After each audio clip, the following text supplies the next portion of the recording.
Kung naririto lang sana ang iyong mga magulang, hindi ka mahihirapan. Paniguradong hindi ka magugutom. Pabayaan na lang po natin sila. Iniwan nga po nila ako eh. Kasi hindi nila ako mahal. Hindi ba, Lola? Kahit na, parang tinakbuhan kanila ng kanilang responsibilidad eh. Ay nako, ano kaya kung magpaampon ka sa isang mayamang pamilya? Si Lola naman. Ayaw po kitang iwan, Lola. Ikaw po nagpalaki sa akin. Kaya obligasyon ko rin po na suklian ng kabutihan niyo po sa akin. Huwag kang mag-isip ng ganyan, Apo. Hindi naman kita inuobliga. Isa pa, ang bata mo pa. Kung kaya ko lang ang magtrabaho, sana hindi ka nahihirapan. Kayo mag-alala, Lola. Kapag lumaki na po ako, magtatrabaho po ako ng mabuti at nang may ahon ko po kayo sa hirap.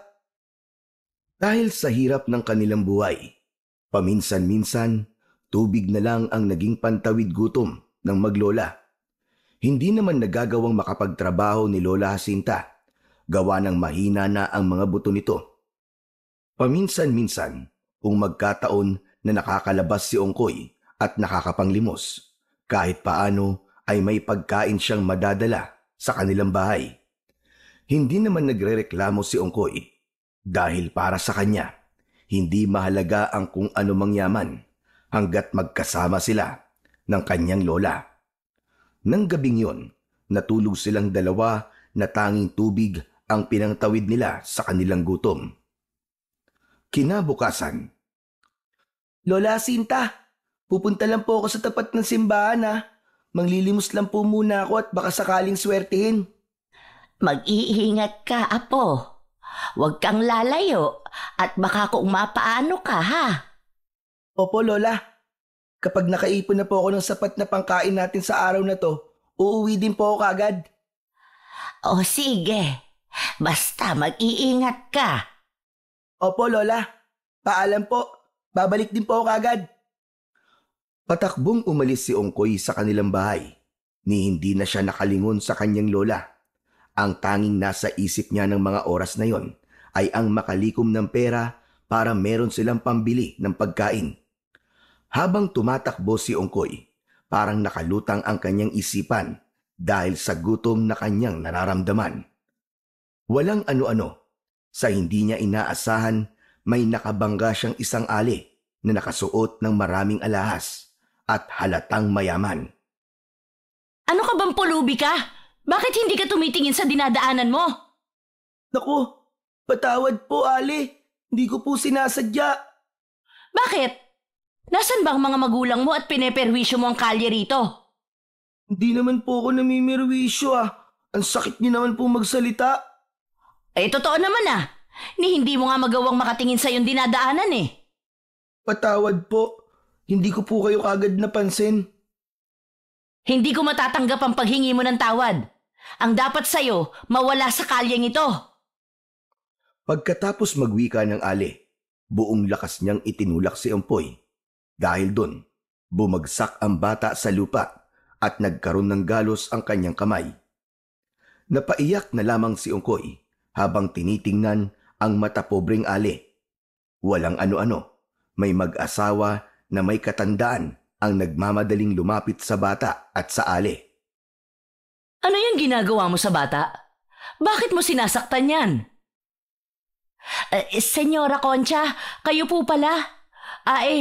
Nadapa po kasi siya kaya binala kong tulungan sana. Huwag ka nang magsinungaling, Alma. Nakita namin kung anong ginawa mo. Ngayon pa lang, nalaman na namin ang tunay mong ugali. Pero senyor, huwag ka nang magpaliwanag. Hindi namin kailangan ng isang tagapangasiwa ng negosyo na matapobre. Bukas, bumalik ka sa opisina at iligpit mo na mga gamit mo. Maawa naman po kayo. Yan lang po ang aking hanap buhay. Kung aalisan ninyo ako ng trabaho, paano na ako? Ahala ka sa sarili mo. Umalis ka na sa aming harapan. Alis!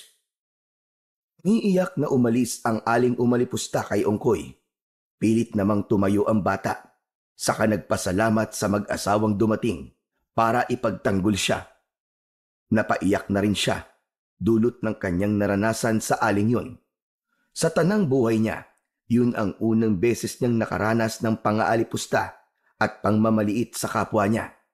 Hindi niya inaasahang mararanasan pa niya yun sa isang taong parang kumpleto naman ang pinag-aralan. Huwag ka nang umiyak. Wala na ang aling yon. Akala mo kung sinong anghel kapag nasa trabaho. Ito pala ang tunay niyang ugali kapag nasa labas siya. Mabuti na lang at nakita natin. Teka, ano ba ang pangalan mo, iho? Ongkoy po. Salamat nga po pala sa pagtatanggol niyo po sa akin. Ay, wala yon, iho. Ang mga taong kagaya ni Alma ay hindi dapat binibigyan ng pansin. Kumain ka na ba? Mukhang matamlay ka. Hindi pa nga po eh. Wala pa po kasi ako napaglilimusan. Abay, kung gayon, sumama ka muna sa amin at makakain ka. Hindi pa rin kami nakapag-agahan nang umalis kami sa mansyon. Niyaya nilang mag-asawa si Ongkoy at dahil sa gutom na kanyang nararamdaman, hindi na siya tumanggi sa mag-asawa. Pumunta sila sa isang kainan at doon binilihan nila Senyor Abdon ang bata ng makakain. Habang kumakain silang tatlo, naging panay ang tanong ng mag-asawa patungkol sa naging buhay ng bata. Hindi naman nag-alangan si Ongkoy na ikwento sa mag-asawa ang kanilang nais na malaman. Gusto mo bang sa amin ka na lang tumira? Wala kaming anak at kung gusto mo, ikaw na lang ang magiging anak namin. Nag-aaralig ka namin. Bibilhan ng mga bagong damit at laruan at papakainin ng masasarap na pagkain.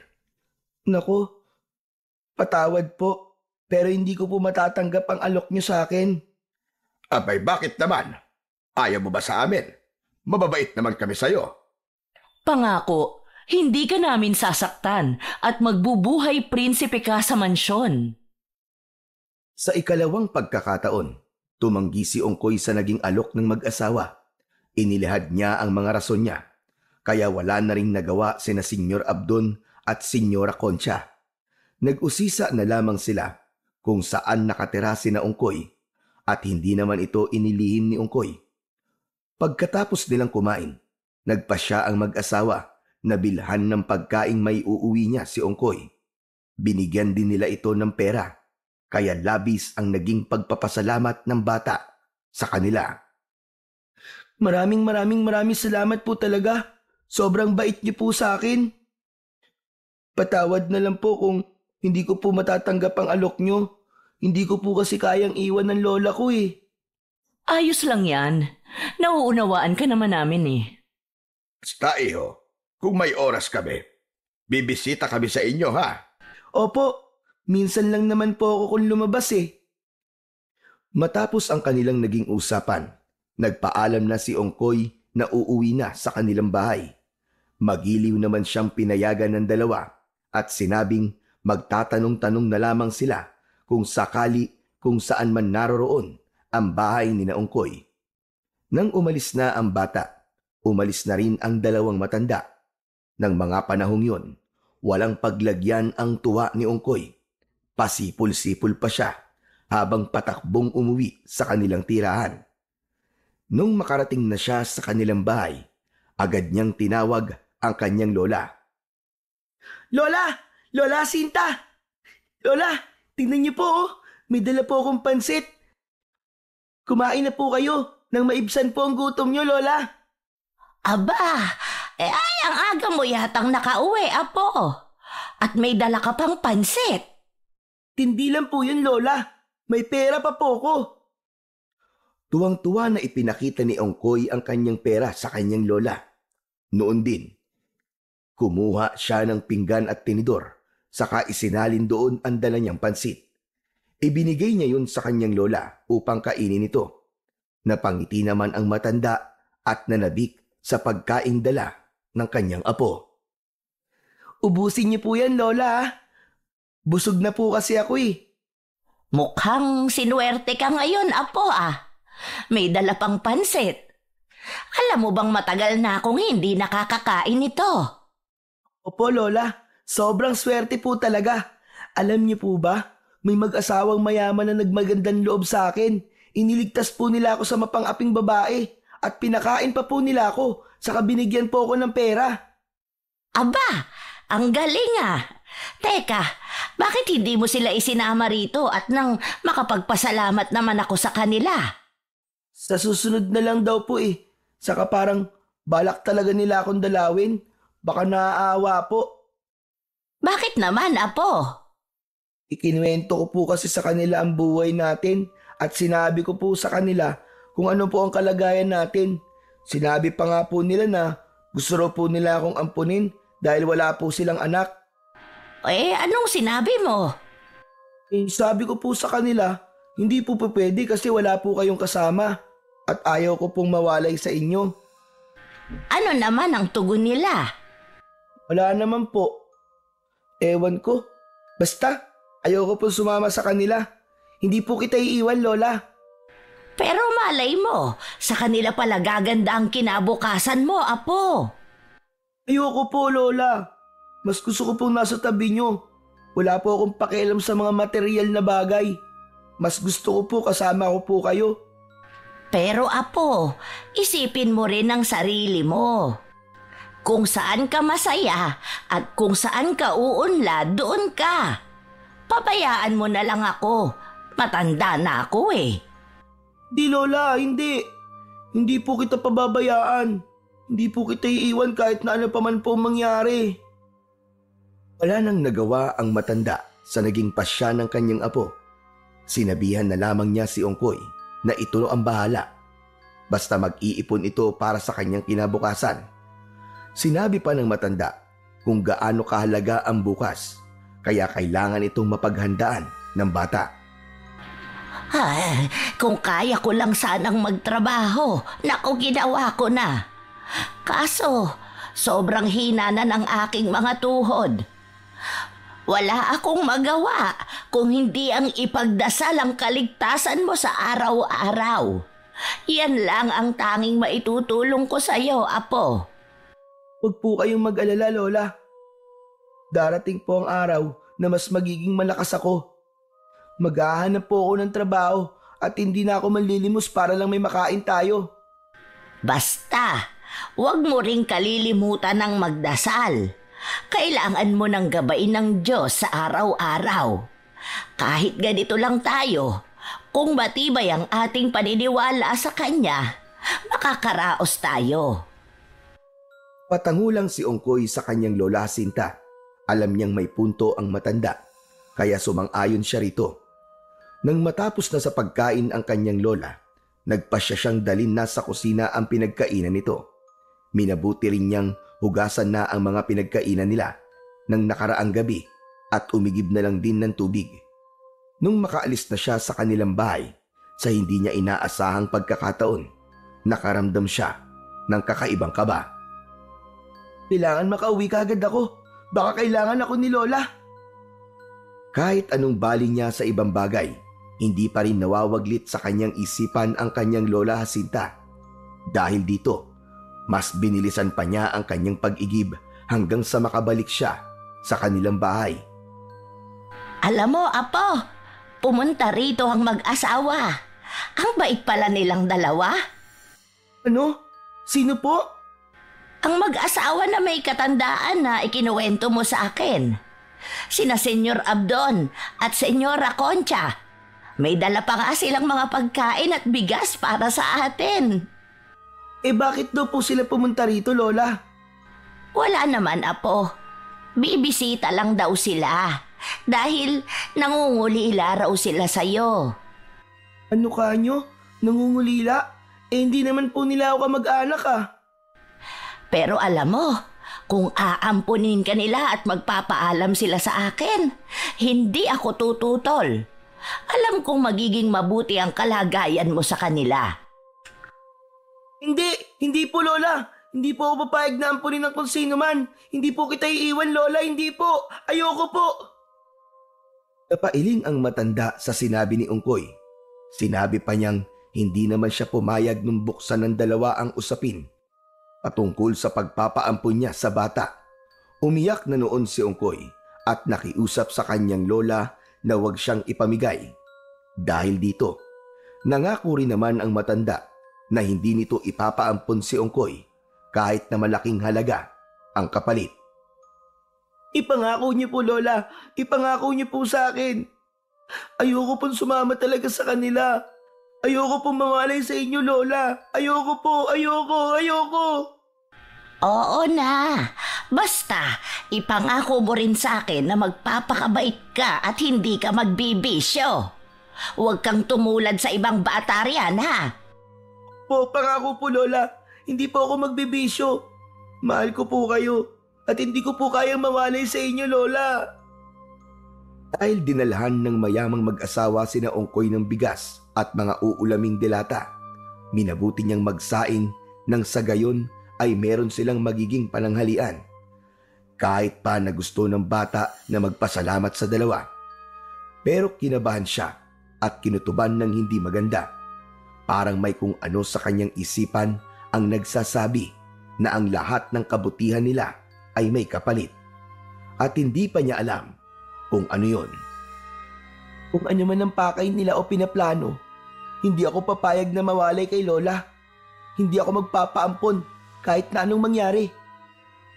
Upang makalimutan ang pangamba niyang nararamdaman, itinuon na lang ni Ongkoy ang kanyang pansin sa mga gawaing bahay.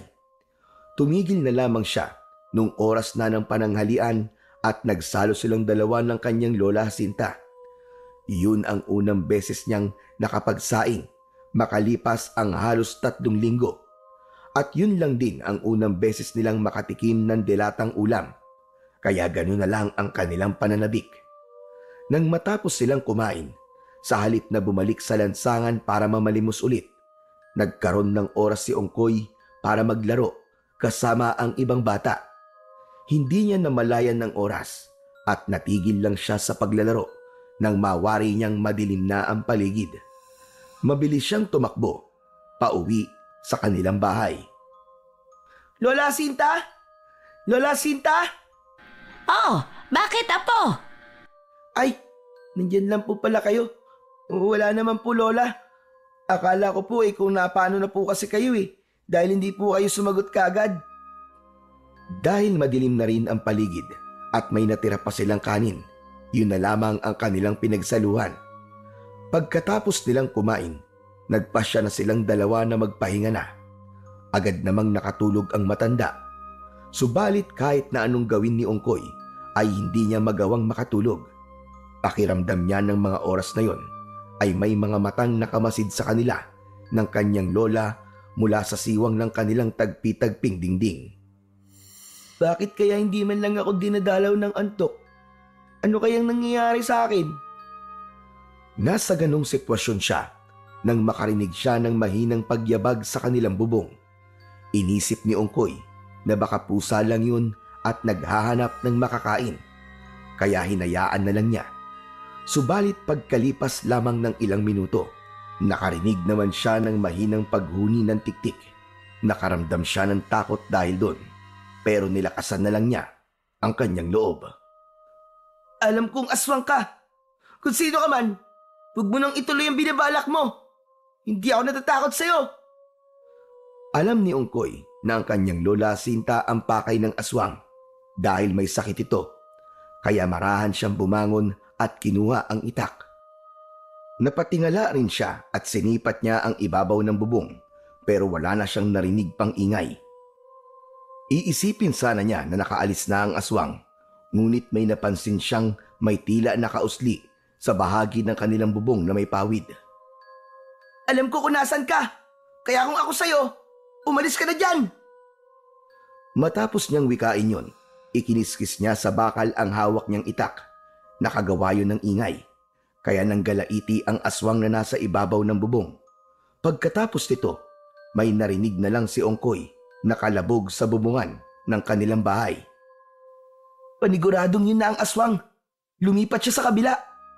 Apo, ano yon? Bakit parang may kalaban ka? Wala na po, Lola. Nakaalis na po ang aswang. Lumapit si Ongkoy sa bintana at sinubukang sumilip doon. Maswerte siyang maliwanag ang buwan, kaya kitang-kita niya ang labas ng kanilang bahay. Sinipat niya ng maigi ang bubungan ng kanilang kapitbahay At gano'n na lamang ang gulat niya nang mapagtanto niyang may nakasampang roon na isang itim na nilalang. Amoy rin niya ang malansang samyo nito, kaya nalaman niya kagad kung ano yun.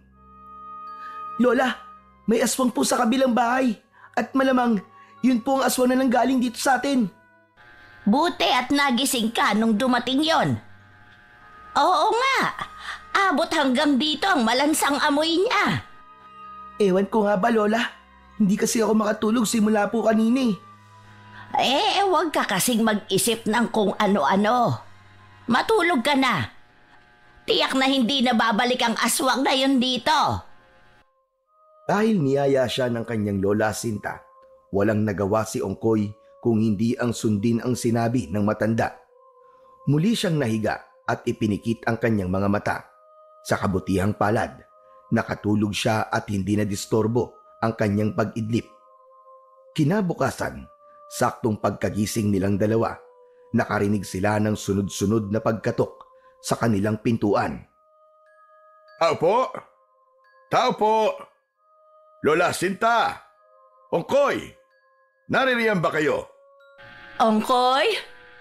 Tia Jacinta? Tao po! Sandali po! Medyo nag-alangan si Ongkoy na pagbuksan ang dalawa. Subalit dahil sumenyas ang kanyang lola na papasukin ng mag-asawa, wala na siyang nagawa kung hindi ang pagbuksan ang mga ito. Magandang umaga, Ongkoy. Magandang umaga ho, Tia Jacinta. Magandang umaga rin po sa inyo. Ano pong pakay nila? Gusto sana naming yayain kang mamasyal kung ayos lang naman sa inyo. Wala kaming makakasama, kaya gusto ka naming dalhin. Ayos lang ba? Hindi ko po alam eh. Itanong na lang po nyo kay Lola. Ayos lang po ba, Tia Jacinta? Siya, sige. Basta iuwi nyo rito ang bata bago magtakip silim, ha? Pero wala po akong damit na maisusuot. Hindi na problema yan, iho. Binilang kita ng bagong damit kahapon. Talaga po? Oo naman, Ongkoy. Naawa kasi ako sa'yo kasi luman-luma na ang damit mo. Salamat po kung ganun. Hala, sige. Maligo ka muna roon at nang maisukat mo ang damit. Nakakahiya naman kung madudumihan mo kaagad yan. Agad na nagpaalam si Ongkoy para maligo. Naiwan naman ang tatlo at nag-usap sila patungkol sa bata. Nang makatapos na sa paliligo si Ongkoy, buong pananabik niyang isinukat ang damit. Dahil sa labis niyang pananabik, nakalimutan na rin niya ang sinabi niyang mas mahalaga sa kanya ang kanyang Lola Sinta kaysa sa anumang bagay. Aba! Tamang-tama sa'yo, Apo. Bagay talaga. Talaga po ba, Lola? Oo, Ongkoy. Ako talaga ang pumili niyan at alam kong babagay yan sa iyo. Nagpasalamat si Ongkoy sa lalaki. Sinabi naman ng kanyang lola na pwede na silang umalis para mamasyal. Pero bago pa man sila lumisan sa bahay ni Ongkoy, sinabi ng bata na bibilhan na muna niya ng makakain ang kanyang lola. Agad siyang lumabas at nang makabalik siya ay may dala na siyang mga tinapay. Ito na po muna ang kainin niyo, Lola. Bibili na lang po ako ng maiuulam natin mamaya. Sige, Apo. Mag-iingat kayo, ha? O paano? Mauuna na po kami, Manang Jacinta. O siya. Sige. Napalingon na lang si Ongkoy sa kanyang lola at napangiti. Nakita niya ring may ngiti sa mga labi ang kanyang lola. Pero may halong lungkot ito. Babalik na sana siya roon at wag nang sasama sa mag-asawa. Subalit, sinenyasan siya ng kanyang lola na tumuloy na lamang.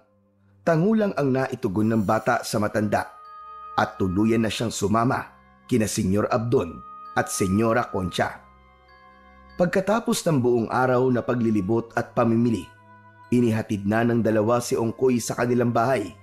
Marami itong dala, hindi lamang para sa kanya, kung hindi pati na rin sa kanyang lola. Maraming salamat po, Senyor Abdon, Senyora Concha. Napakabuti niyo po sa akin. Ayos lang yan, Ongkoy. Ang importante, magiging masaya ka at ang lola mo. Binuksan ni Ongkoy ang pintuan ng kanilang bahay, saka agad na pumasok doon. Pinapasok na rin niya ang mag-asawa at dahil sa naging ingay nila, nagising si Lola Jacinta. Narito na pala kayo. Oho, Manang. May mga pasalubong kami para sa inyo. Sige na, Ongkoy.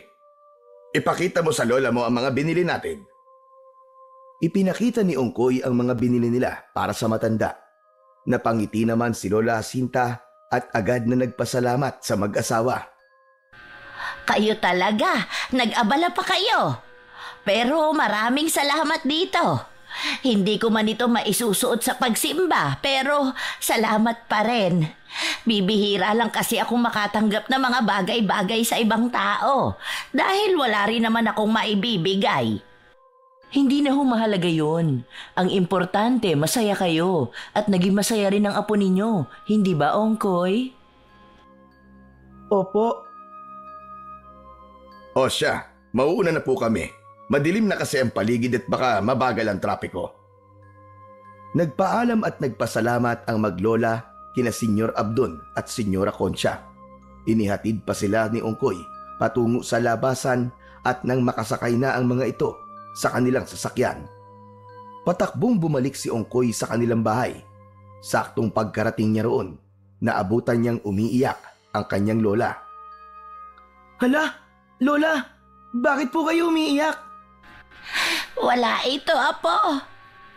Natutuwa lang ako kasi kahit paano, napupunan nila ang mga pagkukulang ko. Huwag na po kayong umiyak, Lola. Hindi ko naman po kayo ipagpapalit kahit kanino eh. Ikaw pa rin po ang aking lola at hindi ko po kayo iiwan. Ang ikinakatakot ko lang, baka may pabor na hihingin sa atin ng mag-asawang yan at wala tayong magagawa kundi ang pumayag. Ano po ang ibig niyong sabihin, Lola? Baka dumating ang araw at kukunin ka nila sa akin. Baka iwan mo na ako kapag dumating ang panahong yon. Lola, wag po kayo mag-isip ng ganyan. Hindi ko po kayo iiwan. Kahit na mahirap lang po tayo, hindi po ako aalis sa tabi niyo. Talaga, apo? Kahit na palagi ka nilang bibilhan ng mga bagong damit at sapatos? O naman, Lola, kahit kailan, hindi kita ipagpapalit sa kahit na ano. Ikaw lang po ang mahalaga sa akin, Lola. Mahalaga ka rin sa akin, apo. Hindi ko kaya kung mawawalay ka sa akin. Hindi ko kaya. Dahil madilim na, naghanda na lang si Ongkoy ng kanilang magiging hapunan. Tumigil na rin naman sa pag-iyak ang matanda. At kahit paano ay naging kalmado na ito. Napagkasunduan nilang wag nang pag-usapan ang patungkol sa mag-asawang mayaman. Pinagsaluan na lang nilang dalawa ang dalang pagkain ni Ongkoy at hindi na sila nakapagsaing. Nang matapos na sila, pareho silang nagulat dahil may mga kaluskos sa ibabaw ng kanilang bubong. Huwag ka munang maingay. Mukhang may ibang nilalang sa bubungan natin. Kaya nga po, Lola. Sandali lang po. Kukuha lang po ako ng itak. Baka pasukin po tayo niyan. Nagmamadaling kumuha ng itak si Ongkoy at habang pabalik siya sa silid nila ng kanilang lola, nakaririnig siya ng mga paghuni sa paligid. Saktong pagkapasok niya, gano'n na lang ang gulat ni Ongkoy nang mapagtanto niyang nakatulog ang kanyang lola. Akmang lalapit na sana siya roon nang makita niyang may manipis na dilang unti-unting lumalawit paibaba at patungo sa kanyang lola. Walang yakang aswang ka! Lubayan mo ang lola ko! Tumakbo siya palapit sa kanyang lola Jacinta, saka walang pagdadalawang isip na tinaga ang dilang yon. Ngunit naging mabilis din ang paggalaw ng dila at kusa itong pumaitaas. Napatingala na lang si Ongkoy at mas lalo siyang nanggalaiti nang makita niya ang dalawang nagbabagang mga mata. Nang makita naman ng nilalang si Ongkoy, natakot ito at nagmadaling umalis. Dinig pa ng bata ang ingay sa mga bubong ng kanilang mga kapitbahay. Subukan mo lang kami na biktimahin ng lola ko. Hindi ako magdadalawang isip na pumatay. Kung inaakala mong bata ako at walang magagawa, diyan ka nagkakamali. Handa akong ibuwis ang buhay ko. Maprotektahan lamang si Lola Jacinta. Dahil masarap ang naging tulog ng kanyang lola, napagpasyahan ni Ongkoy na wag na lamang itong gisingin. Minabuti niyang magbantay na lang sa paligid hanggang sa dumating ang madaling araw. Kinabukasan. Oh, bakit parang kulang ang tulog mo, Apo? Hindi po kasi ako ganong nakatulog kagabi, Lola. Nagbantay po ako sa paligid.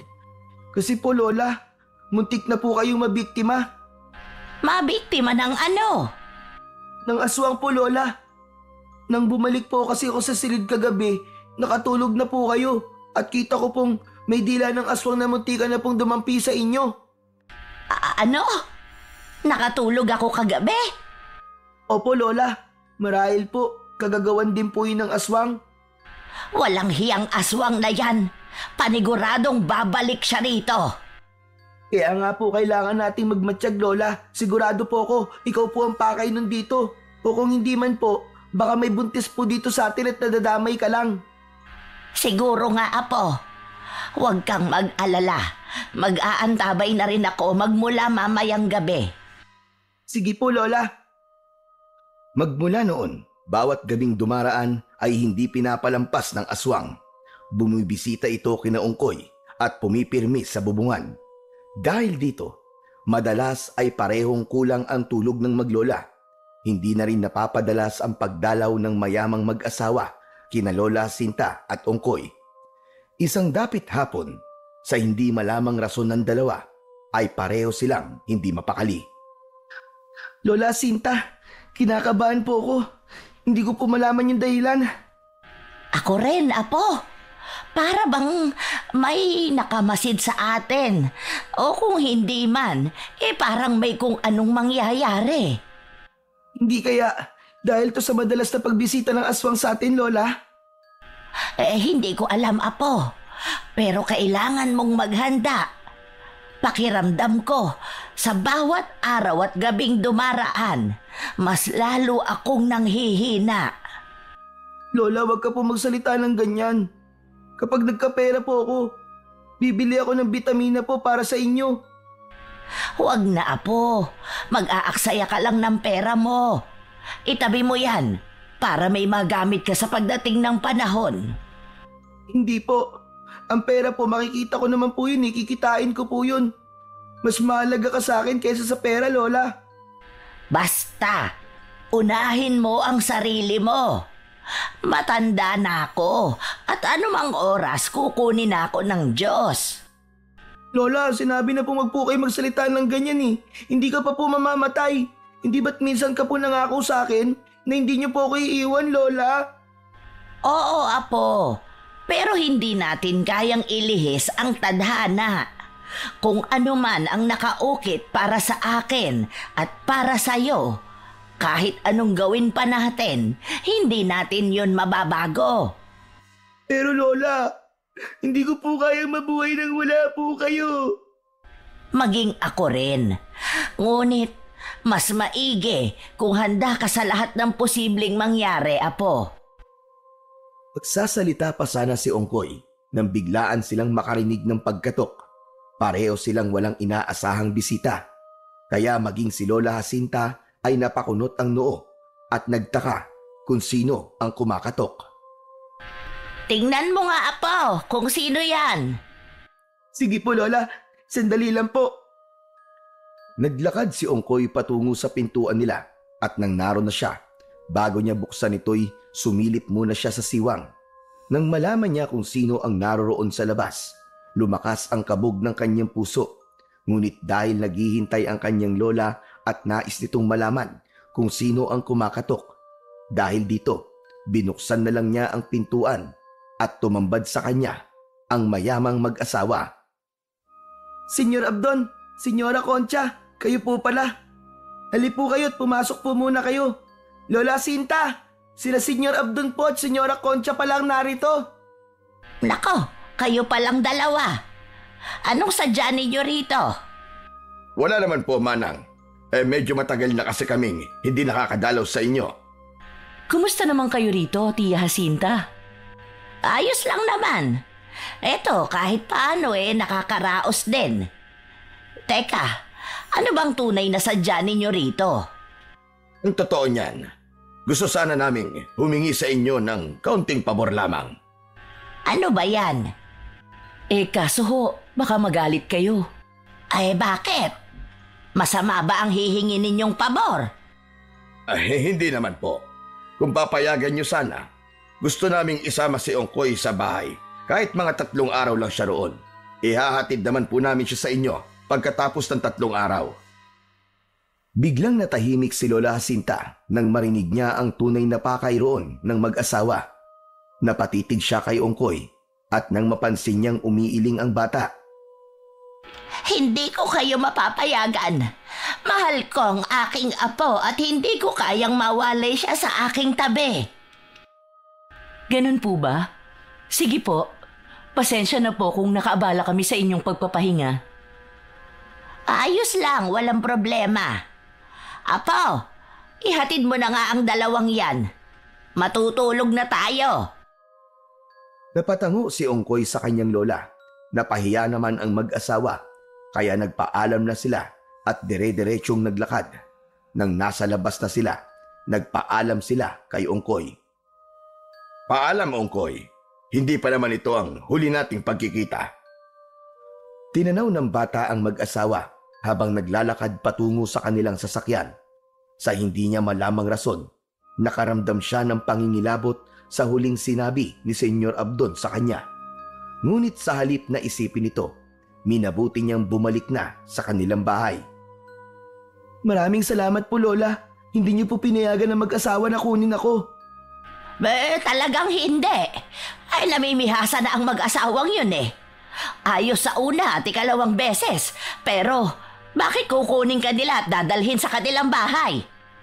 Pabayaan na lang po natin sila, Lola. Ang mahalaga po, hindi na nila tayo gagambalain pa. Tama ka riyan, Apo. Basta, hindi na ako papayag na ilayo ka nila sa akin. Hindi ako papayag na mawawalay ka sa aking tabi. Salamat po talaga, Lola. Dahil tanging tinapay lang ang meron sila, pinagsaluhan nilang 2 ito. Pagkatapos nilang kumain, nagpasya na silang 2 na magpahinga. Bukas, maaga po akong aalis para makarami po ako ng mapaglimusan. Linggo po bukas, kaya tiyak marami po magsisimba. Sige, Apo. Mas maiging ang magpahinga ka na. Matapos ang maikli nilang pagkikwentuhan, natulog na si Ongkoy. Kampante siyang walang aswang na dadalaw sa kanila. Gawa ng ilang gabi na ring walang pagpaparamdam mula sa naturang nilalang. Nasa kahimbingan na si Ongkoy ng kanyang tulog nang biglaan siyang maalimpungatan. Napabalikwas siya ng bangon dahil sa malakas na kalabog sa kanilang bubungan. Nakiramdam siya sa paligid, ngunit wala na rin siyang narinig na kung anumang ingay. Walang ano-ano. Narinig niyang napaungol ang kanyang Lola Jacinta. Napakusot ng kanyang mata si Ongkoy at nang tingnan niya ang kanyang lola ay tila nahihirapan ito. Lola, ano po nangyayari sa inyo? Ongkoy, may nilalang sa ibabaw ng bubong at nakasilip dito sa akin. Hinihigop niya ang aking lakas. Apo! Apo ko! Lola Jacinta, sandali po! Nagmamadaling kinuha ni Ongkoy ang itak sa kusina at sa kanyang pagbabalik, nakita niyang nakanganga ang kanyang lola.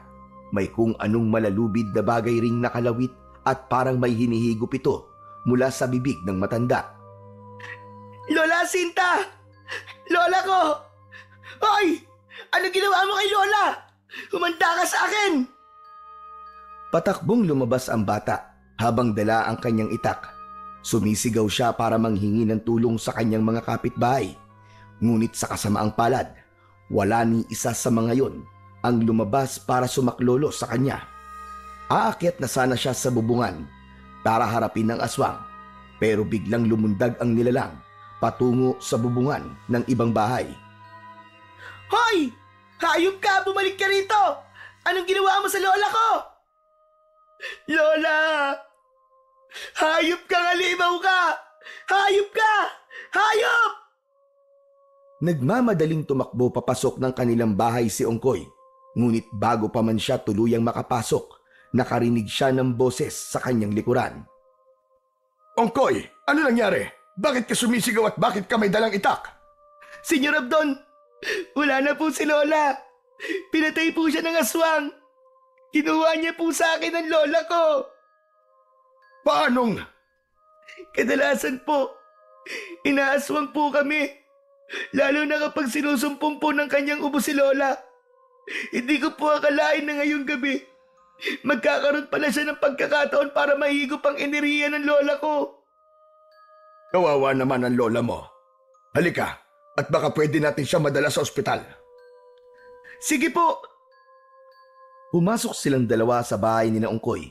Sinabi pa ni Senyor Abdon na bumalik lamang sana siya para mag-abot ng pagkain. Pero hindi niya inaakalang ganun ang kanyang maaabutan. Lola ko!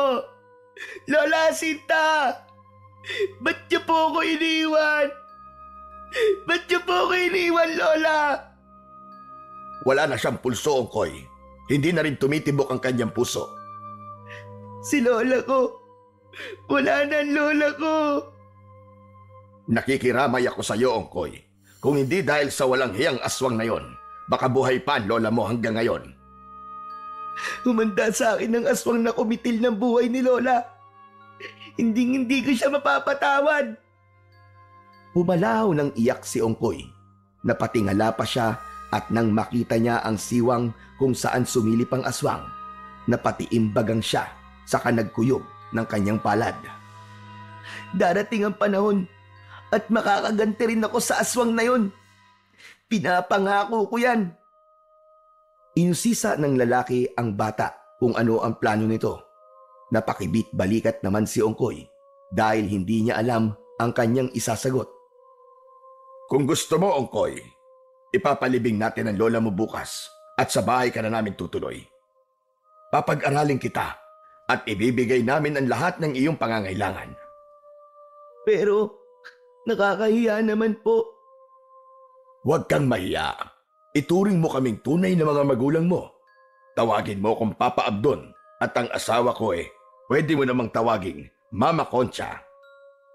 Dahil sa walang ibang malalapitan si Ongkoy at alam niyang gusto rin nila Senyor Abdon at Senyora Concha na makasama siya, pumayag na lang siya sa kagustuhan ng lalaki kahit gabing-gabi na. Dinala nila sa punerarya ang bangkay ng matanda, saka ipinaimbalsa mo ito. Bumili na rin sina Senyor Abdon ng kabaong para rito at kinaumagahan, ipinalibing na nila ang matanda. Handa ka na ba sa pagbabago ng iyong buhay? Hindi ko po alam, pero pwede bang madalas po akong bumisita sa bahay namin para kahit papano po maibsa naman po ang lungkot ko. Ikaw ang bahala, iho. Basta kung ikakasaya mo, hindi kami tututol dyan. Maraming salamat po. Napakabait niyo po sa akin. Walang anuman, Ongkoy. O siya, tayo na. Hinihintay ka na ng Mama Concha mo. Napatango ang bata, kaya nang mismong sandaling yun, nagpasya silang dalawa na tumungo sa sasakyan ni Senyor Abdon.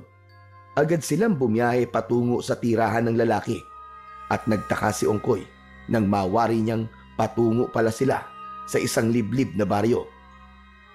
Akala ko po, sa syudad po kayo nakatira. Hindi, Ongkoy. Madalas kaming nasa bayan dahil mga transaksyon kami roon.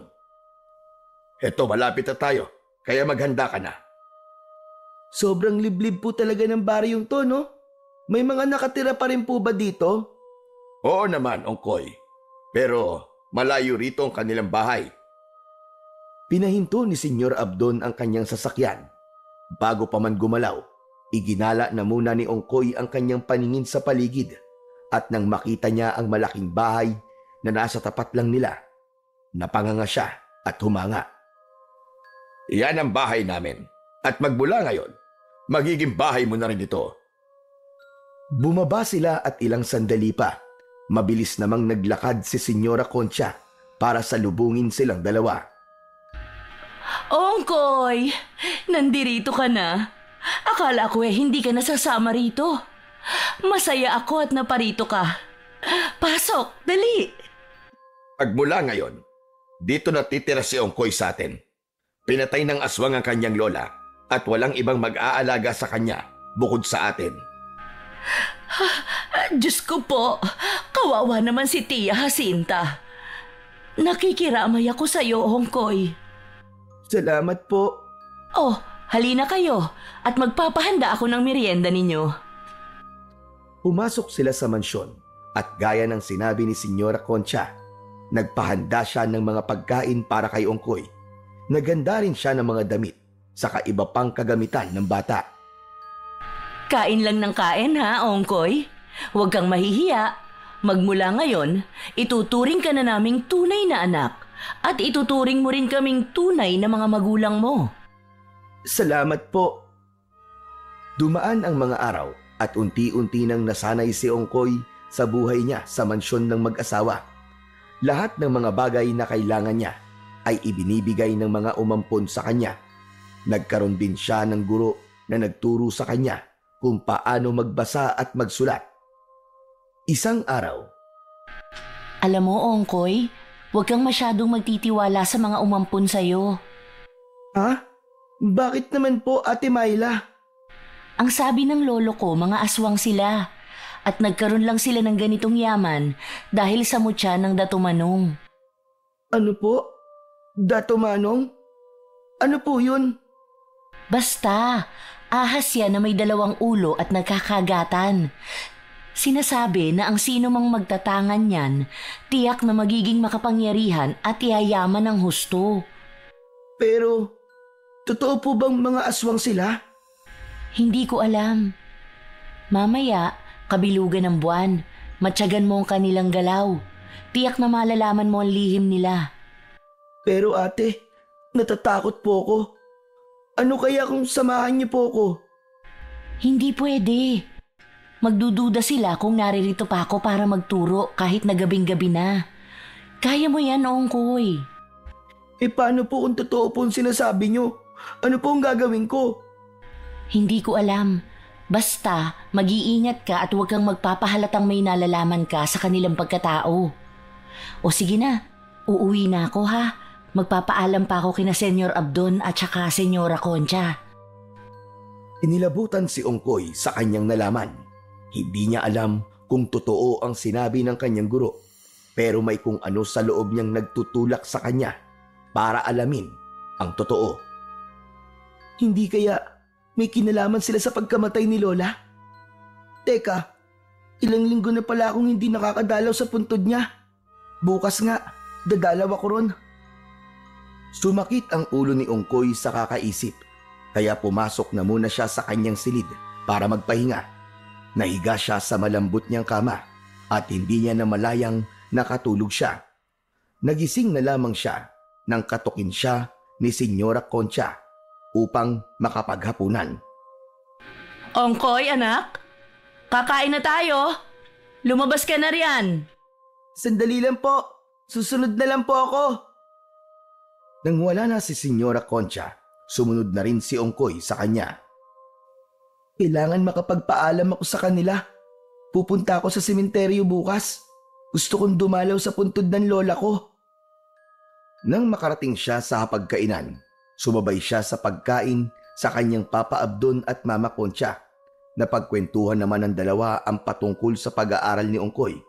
Kaya magiliw namang ibinahagi ng bata ang kanyang naging karanasan. Wala bang ibang sinasabi sa iyo ang Ate Myla mo, Ongkoy? Sinasabing ano po, wala naman po kaming ganong napag-uusapan kung hindi ang patungkol lang po sa aming leksyon. Baka kasi kung ano-ano na ang sinasabi niya para siraan lang kami. Hindi natin gaanong kabisado ang ugali ng babaeng yun. Wala naman po. Pero kung meron man, kayo po ang unang makakaalam. Huwag lamang siyang magkakamali na magkwento ng mga hindi makatotohanang bagay sa iyo. Ayoko may lumason sa utak mo. Basta anak, kung may problema ka patungkol sa guru mong yun, sabihin mo lang.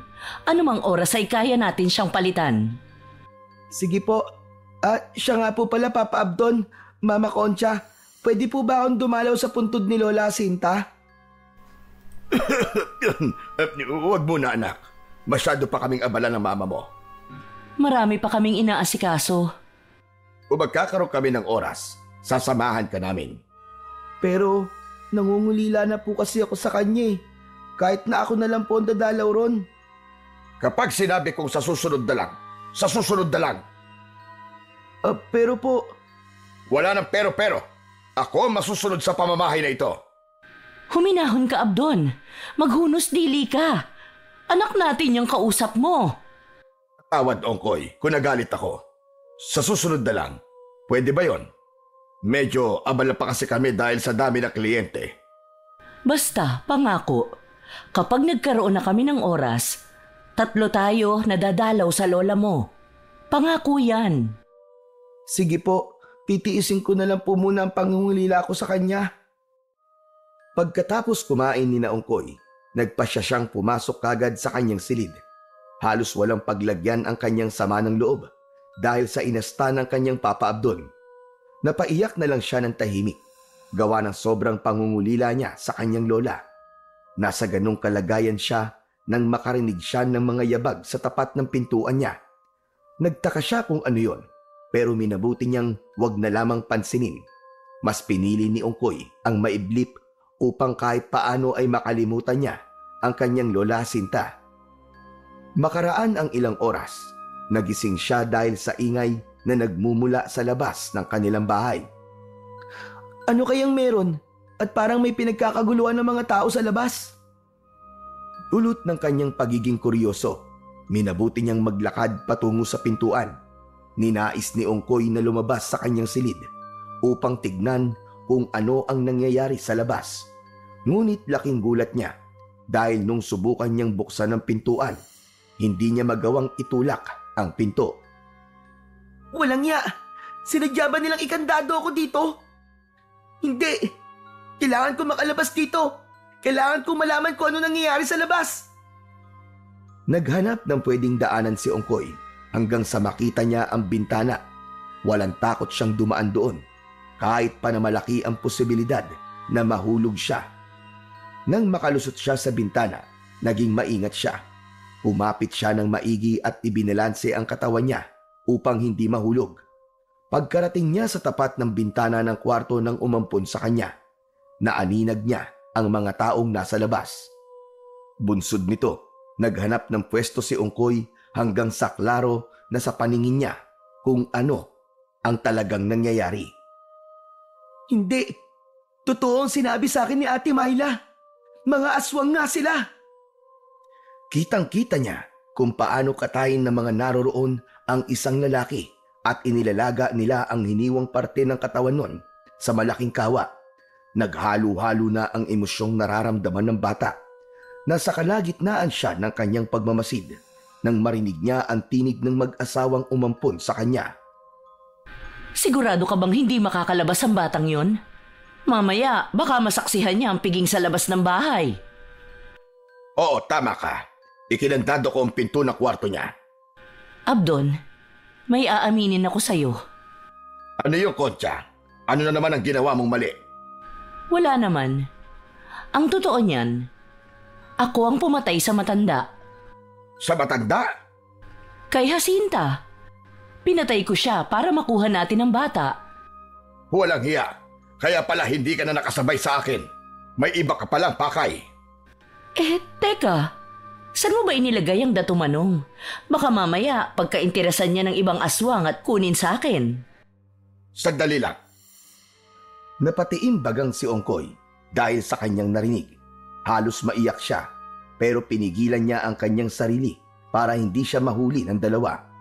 Ilang sandali pa, narinig ni Ongkoy ang paglangit-ngit ng pinto, kaya agad siyang napatago.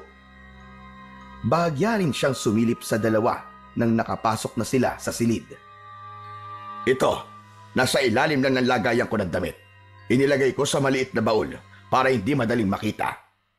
Magaling kung ganon. Ingatan natin ang maigi ito. Alam naman natin na dito nagmumula ang yaman at kapangyarihan. At tiyak na sa kangkungan tayo pupulutin kapag nagkataon.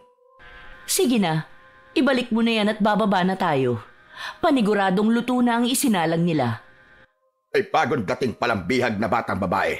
Baka mahuli tayo. Kailangang sa atin ang kanyang atay. Ibinalik ni Senyor Abdon ang maliit na baul sa kanyang lagayan ng damit.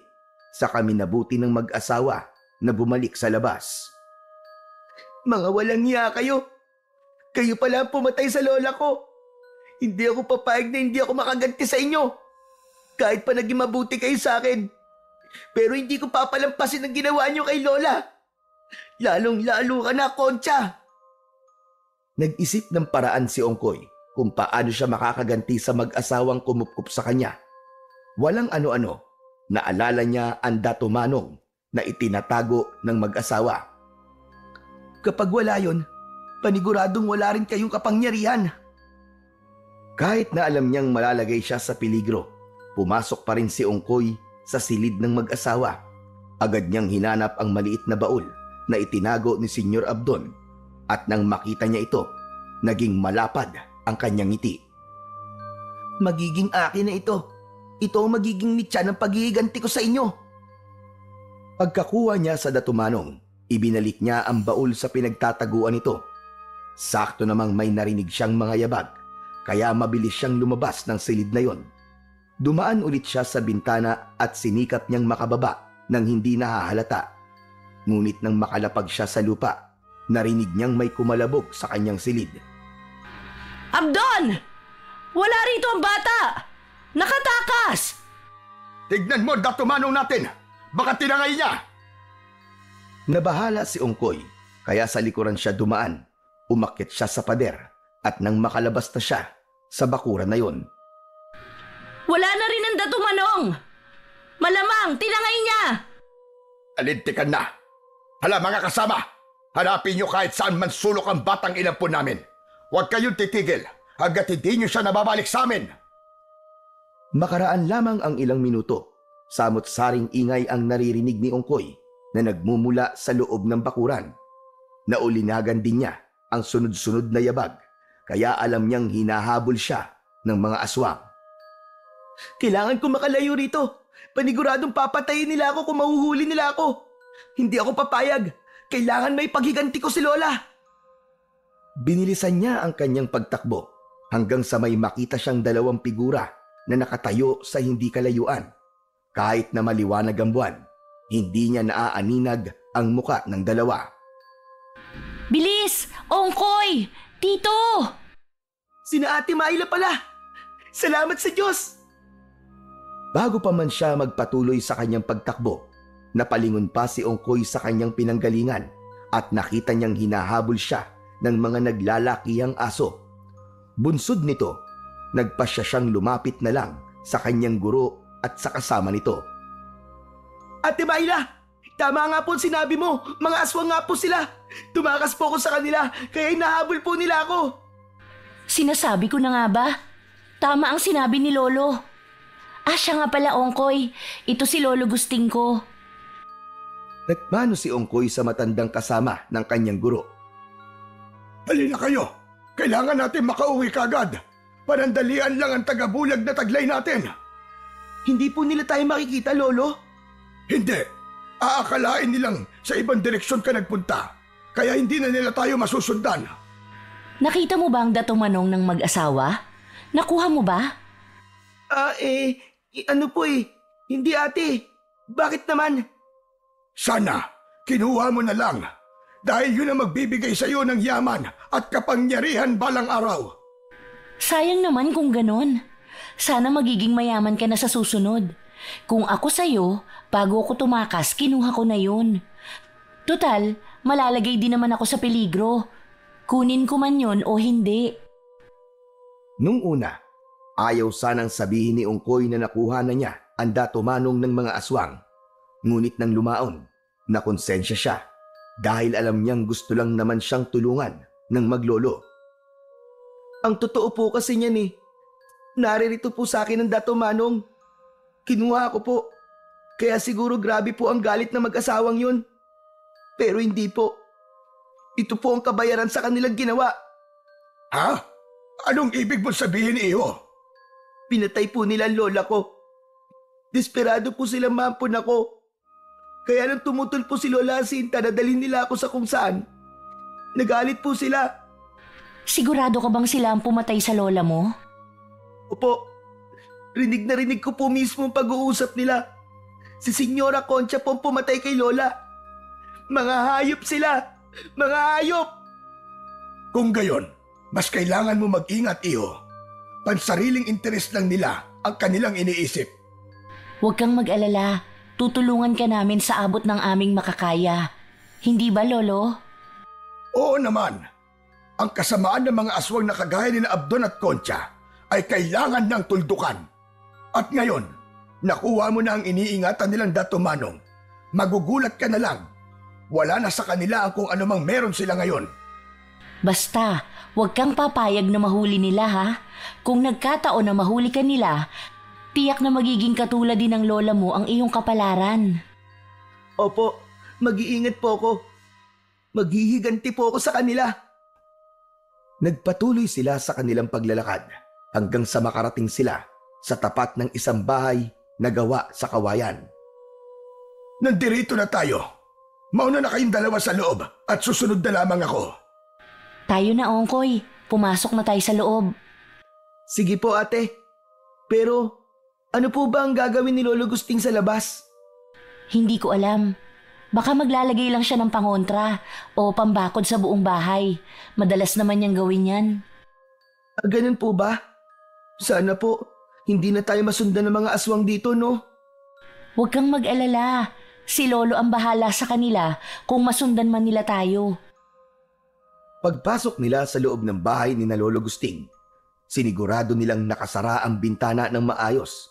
Pareho silang napasilip sa siwang at nagulat sila nang makitang maraming aswang pala ang naroroon.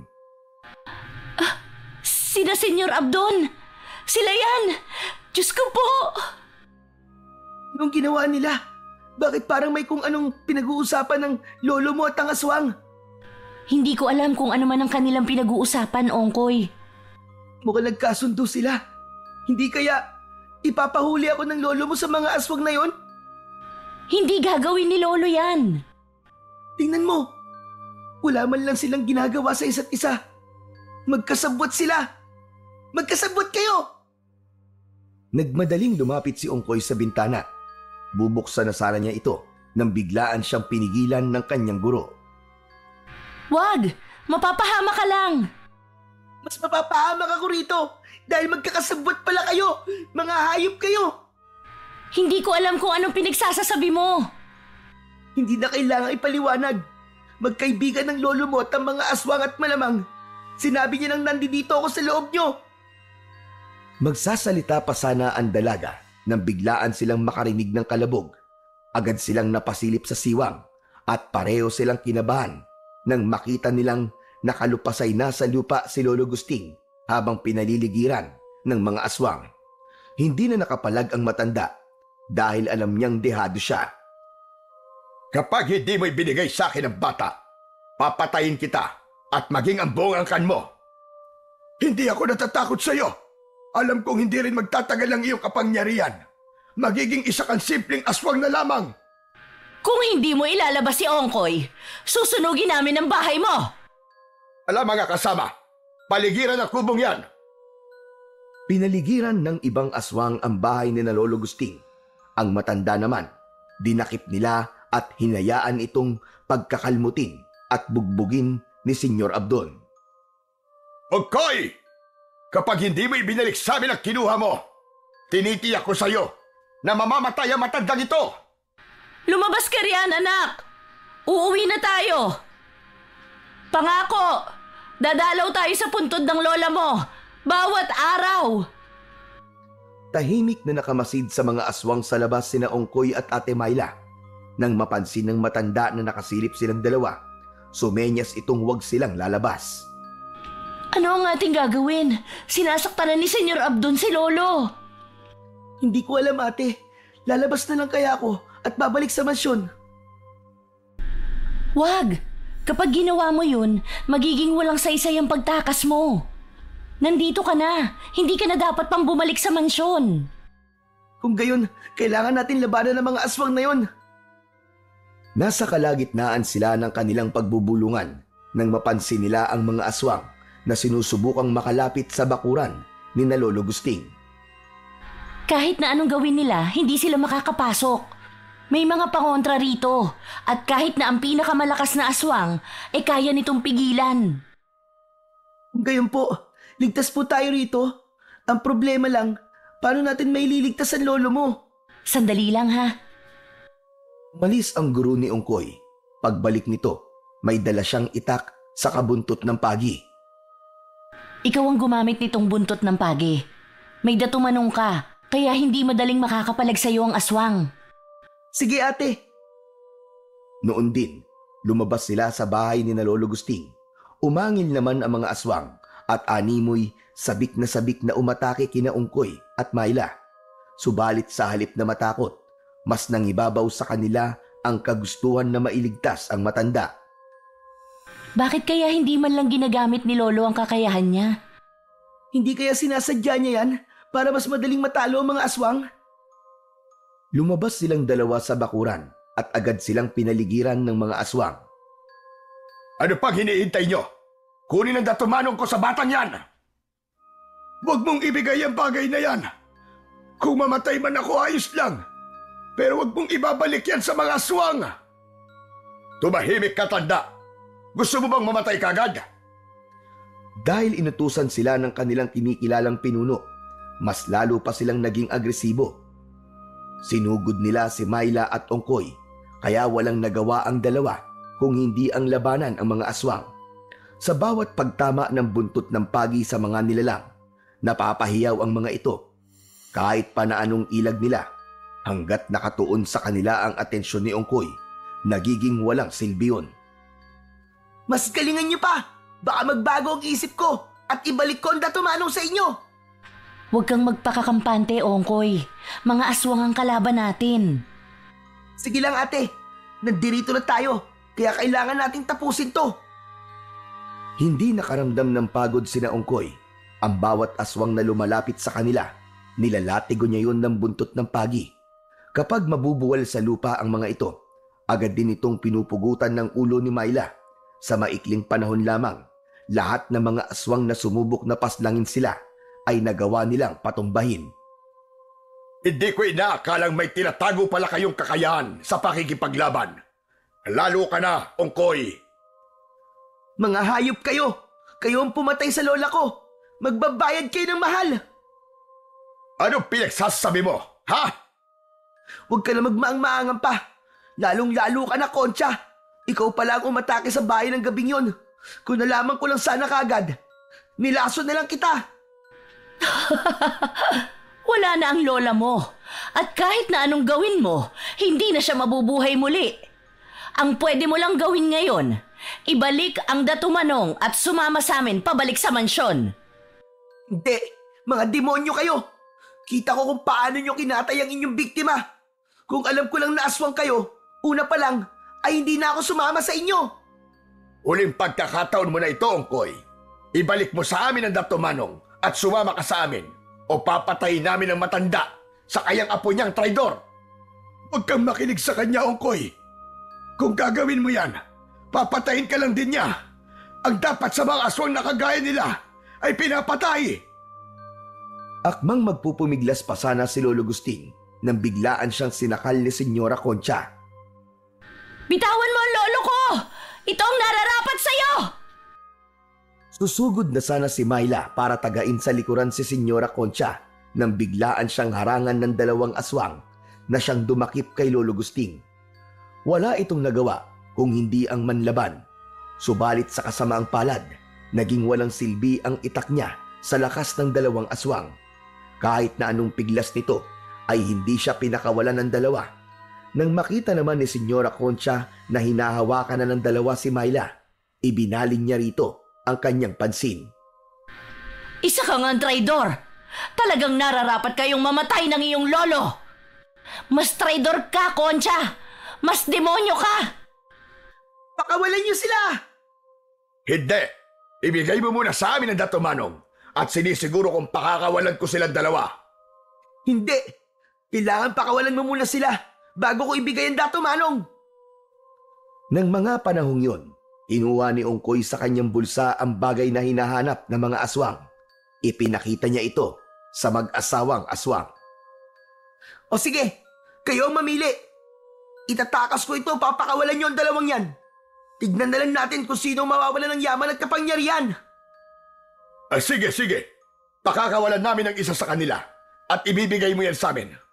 Kapag naibigay mo na, saka ko na pakakawalan ng isa pa. Huwag kang pumayag, Ongkoy. Iisahan ka lang nila. Nagalit si Senyor Abdon kay Lolo Gusting dahil sa sinabi nito. Kaya buong lakas niyang sinuntok sa tiyan ang matanda. Agad na napasukan ng dugo si Lolo Gusting. Kaya napasigaw na si Myla. Si Lolo na lang ang pakawalan ninyo at ako ang gawin ninyong bihag. Maawa kayo sa kanya. Hindi! Kailangan dalawa kayo ang pakakawalan. O sige, pakakawalan ko ang dalawang ito. Pero iabot mo sa akin ang Dato Manong. Pakawalan mo muna sila! Napailing na lang si Senyor Abdon sa sinabi ni Ongkoy. Napatawa naman si Senyora Concha dahil sa pagmamatigas ni Ongkoy. Walang ano-ano, parehong pinakawalan sina Lolo Gusting at Myla. At dahil hilang hinala ang matanda, nabuwal na lang ito sa lupa. Lolo Gusting! Sandali po at aalalayan kita. Yan na! Pinakawalan ko na sila. Ibigay mo na sa akin ang Dato Manong ko. Lumayo ka sa akin, Apo. Tulungan mo na lang si Ongkoy. Huwag mong ibigay sa kanya ang Dato Manong, Ongkoy. Matapos magwika ni Lolo Gusting, mabilis siyang napatayo. Itinulak niya rin si Myla para makapunta ito kay Ongkoy. Tumakas na kayo! Bilisan niyo! Pagkasigaw ni Lolo Gusting ng mga katagang yon, may hinugot siyang patalim sa kanyang tagiliran at walang pagdadalawang isip na sinaksak niya sa leeg si Senyora Concha. Nangisay ang senyora at sumirit ang dugo mula sa kanyang sugat.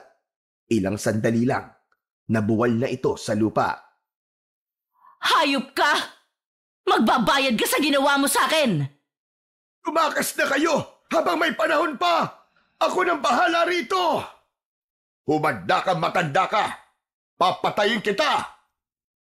Sa halip na alalayan ang kanyang asawa, hinarap ni Senyor Abdon si Lolo Gusting.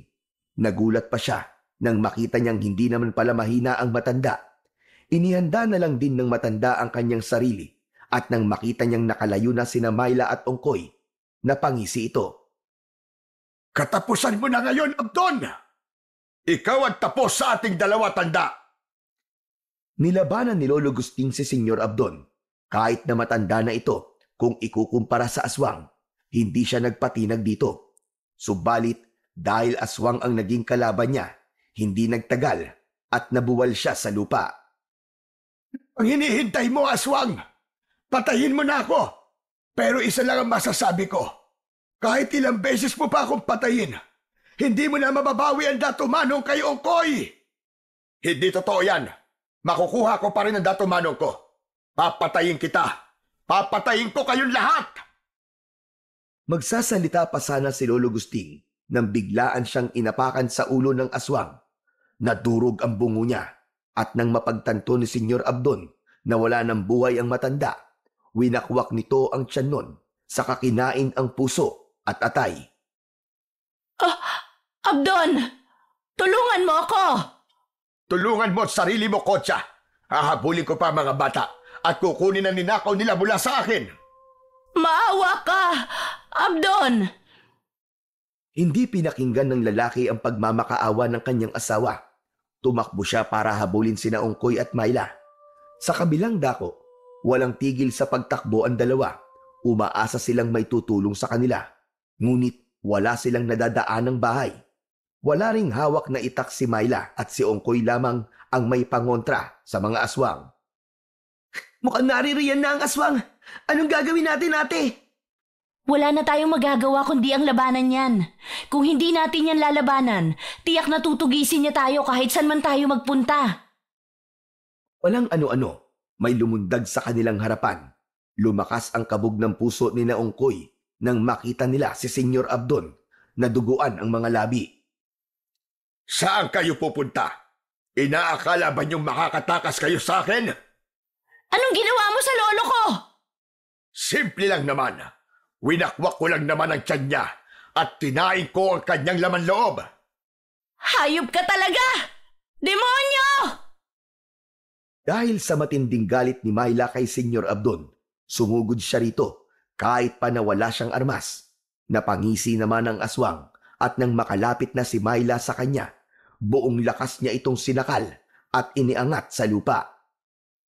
At dapat sa mga traidor na kagaya mo ay pinapatay! Bitiwan mo siya! Kung hindi, uundayan kita ng paglatigo! Sige, subukan mo at nang malaman mo kung hanggang saan ang kaya kong gawin. Alam ni Ongkoy na ang Dato Manong lamang ang siyang pakay ng aswang, kaya inihanda niya ang kanyang sarili. Batid din niya na posibleng malusaw ito kung mahuhulog sa lupa, kaya naghagilap siya nang pwede niyang pagpatungan ito. Nang lumaon, may nakita siyang malapad na bato, kaya doon niya inilagay ang Dato Manong. Ito na ang Dato Manong! Pakawalan mo si Ate Myla at hahayaan kitang makuha ito! Sige, pero siguraduhin mo lang na hindi mo ko iisahan, bata. Sige na! Pakawalan mo na siya! Nang mismong sandaling yon, pinakawalan ni Senyor Abdon si Myla sa kanilapitan ang malapad na bato kung saan nakapatong ang mutya ng Dato Manong. Mabilis namang tumakbo ang babae patungo kay Ongkoy at sinabing hindi sana niya ipinagpalit ang Dato Manong para lang sa kanyang kaligtasan. Nang makita naman ni Ongkoy na susunggaban na ng aswang ang Dato Manong, mabilis niyang hinila at ipinihit pa itaas ang tali. Ito ay palihim niyang nilagay habang tumatakas sila ni Myla. Sinigurado lamang niyang hindi mahuhulog sa lupa ang anting-anting. Kaya pala para kang abala kanina. Kailangan na natin makaalis! Hayop ka! Traidor! Magbabayad ka, bata ka! Papatayin ko kayong dalawa! Pagkatapos magwika ni Senyor Abdon, biglaan itong nagpalit ng anyo sa isang malaking aso.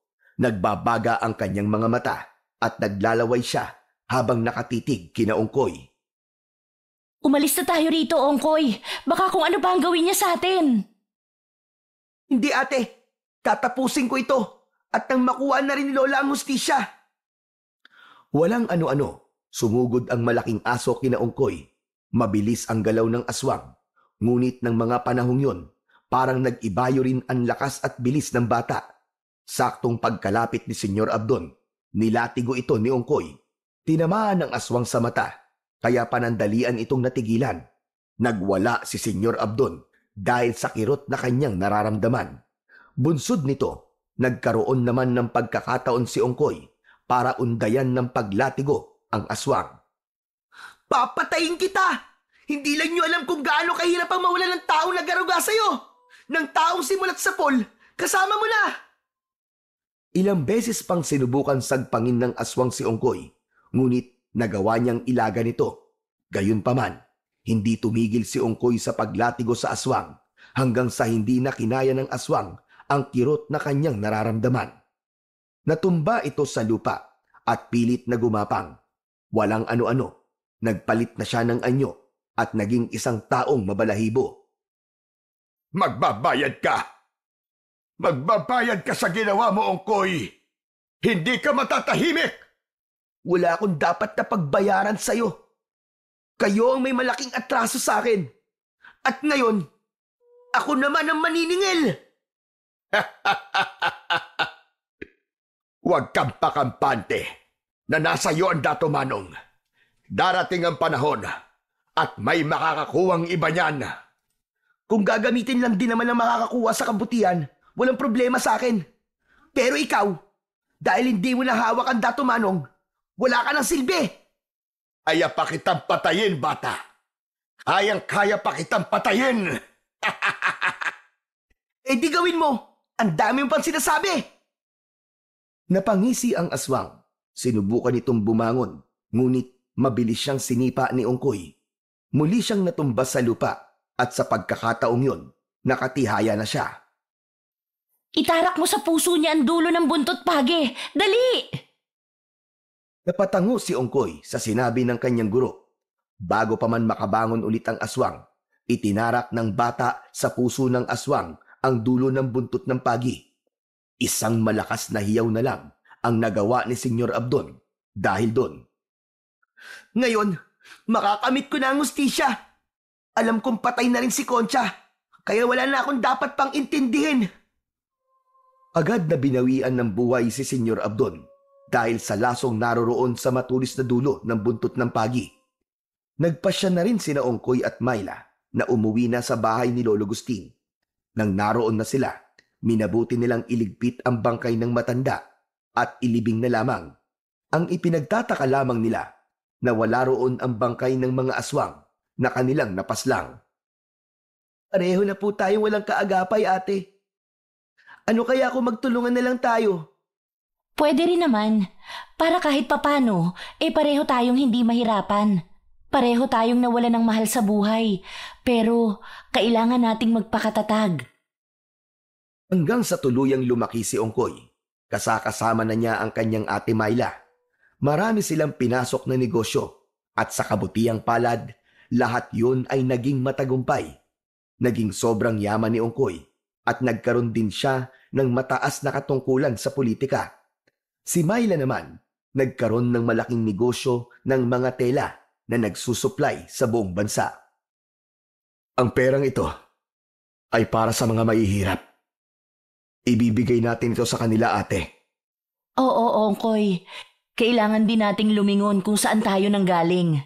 Ngayong malayo na ang ating narating, dapat nakaapak pa rin sa lupa ang ating mga paa. Kada linggo, namimigay sila sa mga tao. Naging bukas din ang kanilang mansyon sa mga nais manghingi ng tulong. Kailanman, hindi nila pinagdamutan ang mga taong lumalapit sa kanila, lalo na ang lubos na nangangailangan. Habang patagal ng patagal, mas lalo pang yumaman sina Ongkoy. Hindi rin nila nakalimutang magpasalamat sa Diyos dahil sa mga biyaya na kanilang natatanggap. Gayunpaman, hindi sinabi ni Ongkoy ang katotohanan sa mga tao na nakuha niya ang datumanong ng mag-asawang aswang na minsan ding naging makapangyarihan sa buong angkan nito. Mas pinili ni Ongkoy na gamitin ang mutya ng datumanong sa kabutihan. Kasabay nito ang lihim niyang pagbabantay sa paligid kung sakali man na muling magasik ng lagim ang mga aswang. Nakahanda siyang ipagtanggol ang mga inosenteng tao laban sa mga kampon ng kadiliman at hindi siya papayag na may aswang na muling magmamay-ari ng datumanong. Ipinangako niya sa kanyang sarili na kahit kailan ay pangangalagaan niya ito at hindi na kailanman maghahari ang kasamaan laban sa kabutihan.